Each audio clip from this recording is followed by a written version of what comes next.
Sebelumnya, Presiden terpilih Prabowo Subianto menyinggung soal adanya pihak yang terlalu haus dengan kekuasaan. Prabowo bilang tindakan itu berpotensi mengganggu dan merugikan masyarakat. Menurut Prabowo, menghalalkan segala cara untuk melanggengkan kekuasaan jelas merugikan bangsa. Namun Prabowo tak menyebut spesifik siapa pihak yang dimaksud. Prabowo menyampaikan hal ini saat pidato di penutupan Kongres ke-6 Partai Amanat Nasional PAN di Jakarta Sabtu malam. Saya ada niat minta rakyat untuk memberi mandat kekuasaan kepada kita. Saudara-saudara sekalian, itu yang dijalankan oleh semua partai politik, itu yang kita jalankan, walaupun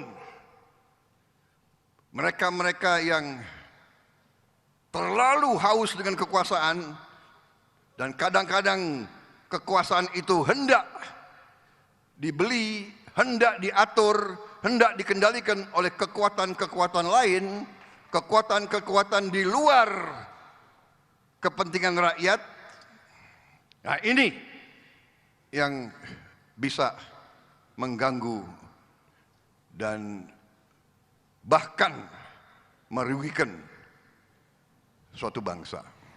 Lalu siapa sebenarnya pihak yang dimaksud Prabowo Subianto haus kekuasaan? Apakah pernyataan ini senada dengan kegelisahan publik soal upaya utak-atik pasca putusan MK soal pilkada? Kita bahas malam hari ini bersama juru bicara Prabowo Subianto, Daniel Anzar Simanjuntak. Ada juga Bendahara Umum Projo Panel Barus dan Direktur Eksekutif Literasi Politik Indonesia Gun-Gun Herianto. Selamat malam Bapak-Bapak semua, salam sehat. Selamat malam, Assalamualaikum Audrey. Waalaikumsalam, Bang Daniel. Langsung deh pertanyaan pertama saya langsung ke Bang Daniel. Jadi sebenarnya Bang Daniel siapa sih yang lagi disebutkan oleh Pak Prabowo spesifiknya yang haus kekuasaan? Ya, semua pihak yang memang punya kecenderungan menghalalkan segala cara, kemudian haus jabatan dengan berburu jabatan dengan dengan upaya mengadu domba, kemudian tidak menginginkan ada keguyuban, kekompakan di kalangan elit dan masyarakat. Kemudian mereka cenderung siapa itu kira-kira yang dimaksud, Bang? Loncat sini dan sebagainya. Ya semua pihak lah yang merasa melakukan itu. Jadi yang jelas kan sekarang seolah-olah yang dikembangkan itu mengadu domba juga antara Pak Prabowo dan Pak Jokowi. Yang jelas sampai dengan detik ini Pak Prabowo dan Pak Jokowi itu selalu berjalan bersamaan, artinya Pak Prabowo punya komitmen yang sama dengan Pak Jokowi untuk merawat dan melanjutkan kemajuan Indonesia di masa yang akan datang. Tapi kalau gitu berarti Bang Panel kalau misalnya ada yang mencoba utak-atik berarti kan ini di luar misalnya tadi mencoba ya mengadu domba antara Pak Prabowo dan juga Pak Jokowi. Kalau gitu siapa pihak yang lagi mencoba mengadu domba sehingga yang dimaksud ini adalah haus kekuasaan nih? Bang Panel. Oh, jadi saya ingin menyampaikan dua hal saja ya. Kalau dikatakan Jokowi Prabowo pekong alias pecah kongsi ya. Menurut saya itu sampai hari ini tidak terjadi dengan berbagai alasan. Yang pertama, kedua tokoh bangsa ini disatukan oleh visi yang sama bagaimana Indonesia bisa mencapai Indonesia Emas 2045. Yang kedua, alasan yang kedua, kedua tokoh ini pernah berkontestasi di 2014-2019 dan kemudian mengambil jalan politik untuk bersatu, ya, untuk bersatu.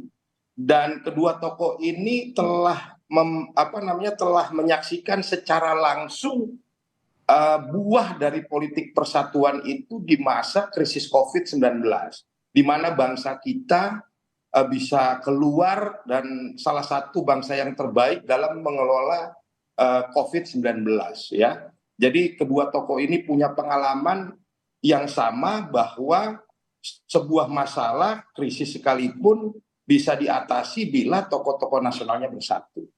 Yang ketiga ya, kedua tokoh bangsa ini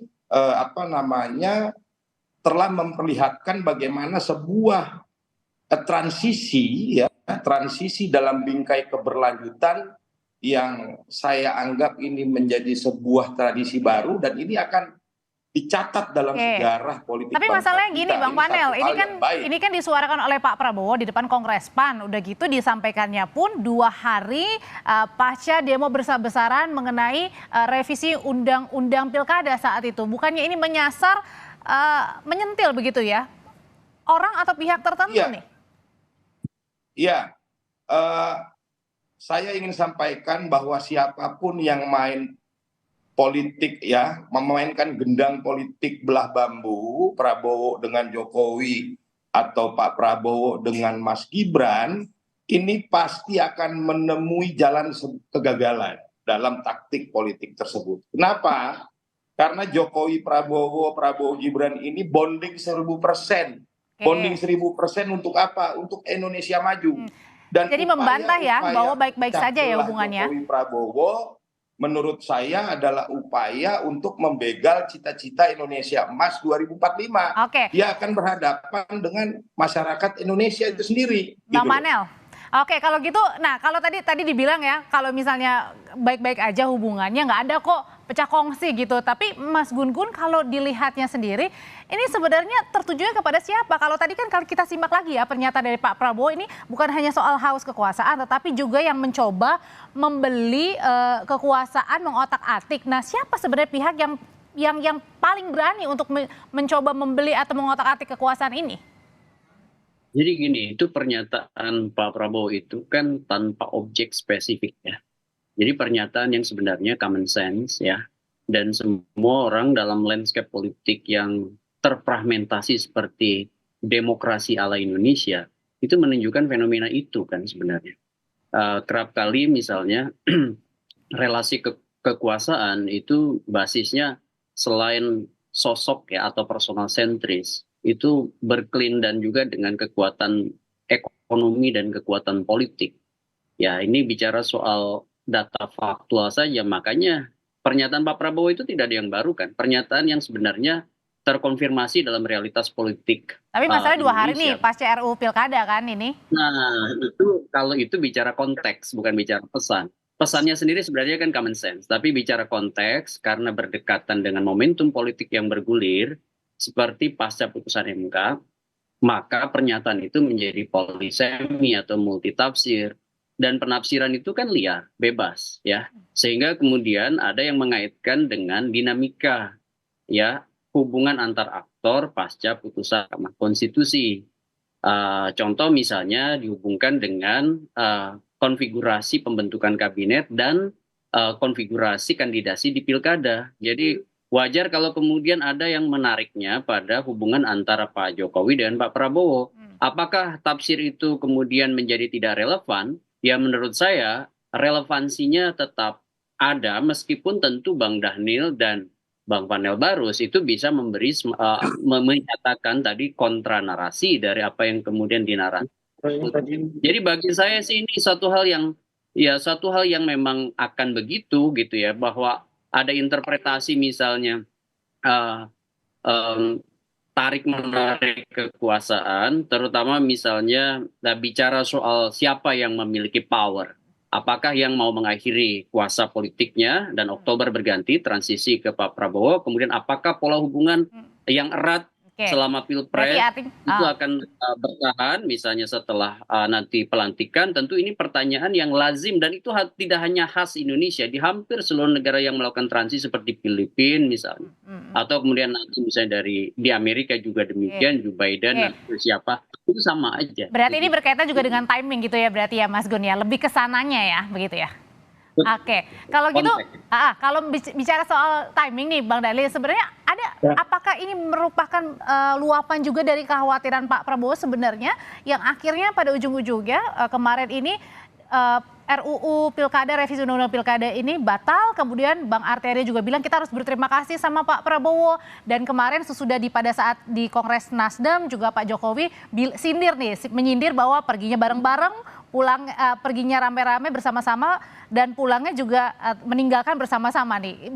Jangan-jangan ada kaitan banget nih karena cuma beda beberapa hari aja nih. Itu kan semuanya cocokologi tadi. Tapi yang penting adalah seperti tadi disampaikan oleh Mas Gun, ini teksnya sebenarnya jamak. Artinya dalam setiap momentum ketika kita bicara tentang politik dan kekuasaan, praktek haus jabatan, berburu jabatan, menghalalkan segala cara, kemudian melibatkan pihak eksternal dan sebagainya, itu adalah sesuatu yang memang jangan pernah dan tidak boleh terjadi.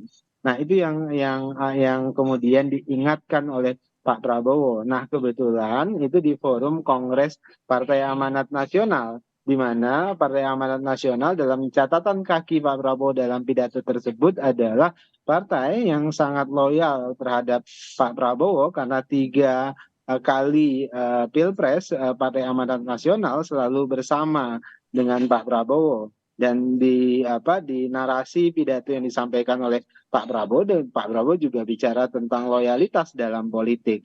Nah, artinya apa? Artinya sebenarnya ini teks yang biasa saja, jamak, dan ini adalah pengingat Pak Prabowo kepada seluruh politisi yang hadir pada kongres tersebut. Jadi tidak secara spesifik timingnya, kemudian kebetulan momentumnya banyak, momentumnya kemudian saling mengkaitkan dari Tapi dengan peristiwa-peristiwa Mbak Daniel, yang tapi ada. dengan demo besar-besaran kemarin di depan gedung DPR itu juga kemudian menjadi pengingat betul bagi seorang Pak Prabowo bahwa harus balik ke masyarakat yang harus diuntungkan pada saat itu? Pertama kan sederhana, Mbak Audrey. Pak Prabowo itu sikapnya adalah sikap konstitusional. Artinya kalau kemudian keputusan MK harus dipatuhi, maka itu adalah sikap konstitusional. Kalau kemudian kita harus mematuhi keputusan MA, itu juga sikap konstitusional. Pun demikian, kalau kemudian DPR menghasilkan undang-undang, maka Pak Prabowo juga dalam posisi sikap konstitusional. Nah, jadi kepentingan Pak Prabowo tentu adalah kepentingan konstitusi yang menguntungkan rakyat banyak. Posisi Pak Prabowo pada itu. Dan saya pikir posisi yang sama itu ditunjukkan juga oleh Pak Jokowi. Bahkan beliau berulang kali menyampaikan secara resmi melalui pihak istana bahwasannya beliau menghormati semua keputusan politik, putusan konstitusi, baik itu yang lahir dari MK, baik itu yang lahir dari MA maupun dari DPR. Nah, oke, kalau gitu Bang Panel, sebenarnya yang diuntungkan kan ketika Pak Prabowo mungkin tadi dibilangnya lagi-lagi bilangnya konteksnya adalah untuk semuanya begitu, tapi nggak dimunafikan juga sebenarnya, mungkin saja ada cocokologinya gitu ya, dekat dengan pada saat kemarin revisi undang-undang pilkada yang kemudian dibatalkan begitu. Nah, dengan adanya seperti ini dengan momen seperti ini artinya bisa membawa nama Pak Prabowo lebih baik lagi, dan sebaliknya kemudian nama Pak Jokowi akhirnya dipertanyakan oleh publik begitu. Artinya lebih menguntungkan sekarang Pak Prabowo daripada Pak Jokowi. Saya pikir dinamika yang terjadi kemarin itu dibenangkan oleh kita semua, rakyat Indonesia, yang bersama-sama memainkan perannya masing-masing dalam menjaga demokrasi. Ya, Pak Jokowi juga saya pikir posisinya clear, ya, dalam posisi itu dia menghormati setiap keputusan konstitusi yang dibuat oleh berbagai lembaga. Ya, Pak Prabowo juga sama. Lalu teman-teman mahasiswa yang berdemonstrasi juga sedang memainkan perannya dalam menjaga demokrasi dan diakomodasi setiap tuntutan-tuntutannya oleh teman-teman di parlemen sana yang cukup akomodatif. Jadi saya pikir ini kemenangan kita semua, kemenangan kita dalam menjaga demokrasi, dan sama-sama mari kita song-song pilkada serentak ke depan sehingga bisa menghasilkan pemimpin-pemimpin yang pro rakyat. Oke. Seperti itu. Dan terakhir saya pikir apa yang dilakukan oleh Pak Jokowi 10 tahun juga sangat luar biasa bagi bangsa ini, dan akan terus dilanjutkan lebih luar biasa lagi oleh pemerintahan terpilih Prabowo Gibran, sehingga estafet menuju Indonesia Emas bisa tercapai dengan baik. Dan itu harapan kita semua. Oke, kalau hubungan keduanya ini lagi-lagi dibilangnya baik-baik saja, Mas Gun-Gun. Tapi juga kita melihat ya pernyataan juga dari sindiran Pak Jokowi bahwa perginya rame-rame, kemudian juga tapi pergi meninggalkannya juga rame-rame. Belum juga Pak Surya kemarin juga bilang nih, ini apa namanya ada yang mencoba mengutak-atik tambahan undang-undang, mensiasati undang-undang, tidak ada satu partai atau satu kelompok yang mampu menyelesaikan sendiri. Nah ini bukannya benar-benar kelihatan jelas nih bahwa jangan-jangan juga ada drama perang di dalamnya di Kim Plus sendiri dengan yang punya Kim Plus nih. Nah ini pernyataan itu kan selalu punya intensi ya atau kontekstualitas dari satu pernyataan politik. Kalau kemudian membaca sekuen, ya tentu kemudian akan muncul yang disebutkan ruang interpretasi. Bagi saya tidak ada politik itu bersifat linier, selalu bersifat resiprokal, timbal balik. Jadi aksi reaksi, stimulus respons. Jadi tidak ada jaminan juga bahwa kepaduan hubungan itu akan kemudian bisa terus menguat tanpa ada trigger dari masing-masing tokoh yang kemudian melakukan pola hubungan politik. Dalam konteks ini Pak Jokowi dan Pak Prabowo ya.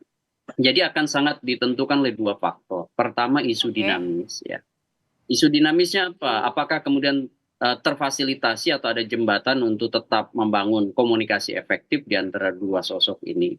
Kemudian yang kedua ada nggak political game yang berubah begitu.